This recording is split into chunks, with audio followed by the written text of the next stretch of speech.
বাংলাদেশে আমরা এই মুহূর্তে যেখানে যেমন শেখ হাসিনা যে 15টা বছর রাজত্ব করছে, 15টা বছর রাজত্ব করছে, সাথে তার প্রশাসন ছিল। বাংলাদেশে কোনো রাজনৈতিক দল প্রশাসন ছাড়া রংবাজি করতে পারে না। নাম্বার ওয়ান, প্রশাসন যতক্ষণ পর্যন্ত বিট্রে না করছে ততক্ষণ পর্যন্ত পতন হয়নি কোনো সরকারের, গল্প দিয়ে যত করুক। 17 বছর ওনারা কিছু করতে পারেনি, আজকে ওনার শক্তি কোত্থেকে হইল? অনলি বিকজ পাওয়ারে প্রশাসন তার সাথে। আওয়ামী লীগ দুর্বল কেন? প্রশাসন তার সাথে নাই। ভেরি সিম্পল, প্রশাসন ছাড়া আপনি কিছু করতে পারবেন না। এবার আসেন ভূ রাজনীতি, যেটা আপনি বললেন। ভূ রাজনীতি বাংলাদেশে দীর্ঘ 15 বছর যাবতই সাংঘাতিকভাবে কাজ করতেছে। করতে করতে করতে করতে এটা যখন একটা চূড়ান্ত ম্যাচিউরড পর্যায়ে চলে আসছে, সেই ম্যাচিউরড পর্যায়ে গিয়ে শেখ হাসিনা তাল মিলাইতে পারে নাই। এটা আমার ব্যক্তিগত আলোকে বলছি, রিসার্চের আলোকে। কারণ আপনি 3টা শক্তির কাছে আপনি কোনোটা, আপনার কাছে সবগুলোই পরাশক্তি, মানে আমার কাছে সেই ভারত বলেন, চায়না বলেন, আমেরিকা বলেন। তো সেই ভূ রাজনীতি যখন এখানে ম্যাচিউরড হয়ে গেছে, সেই ম্যাচিউরড অবস্থায় শেখ হাসিনা খেলতে ব্যর্থ হয়েছে, তাই তাকে চলে যেতে হয়েছে।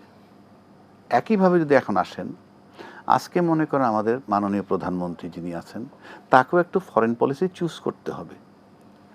এ পর্যন্ত যেটা আমি দেখছি, যেই খলিলুর রহমান সাহেবের বিরোধিতা করতেছিল এই ঢাকার বিএনপি, যখন তারেক সাহেব লন্ডনে যে একে সরাইতে হবে বলছে, তাকে কিন্তু আমাদের প্রধানমন্ত্রী রাখছে, পররাষ্ট্রমন্ত্রী রাখছে। তাকে পররাষ্ট্রমন্ত্রী রাখার মানেই হচ্ছে এই যে তার যে বিশ্বের সম্পর্ক এবং ইউনূস সাহেবের যে কানেকশন, দুয়ে মিলে আপনি যদি দেখেন একটা দৃশ্যমান, মনে হয় দূর থেকে ইউনূস সাহেব এখনও কোঅপারেট করতেছে এই সরকারকে।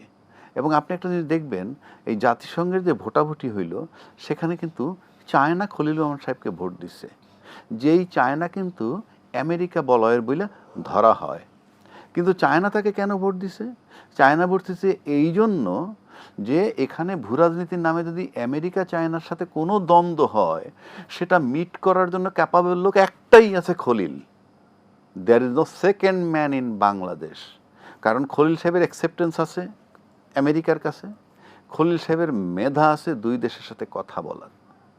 সুতরাং খলিল সাহেবরে এই কারণে আমি মনে করি দিস ইজ খুব ভালো চয়েস। এটা আমি আরও টকশোতে বলছি যে তারেক রহমান সাহেবের এই চয়েসটা খুবই ভালো চয়েস হয়েছে আজকে পর্যন্ত। এবং এই খলিলুর রহমান সাহেব, তার সাথে ইউনূস সাহেব কানেক্টেড থেকে থাকে, এই সরকারকে এখন পর্যন্ত স্টেবল রাখার ক্ষেত্রে তারা সাংঘাতিক সহায়ক।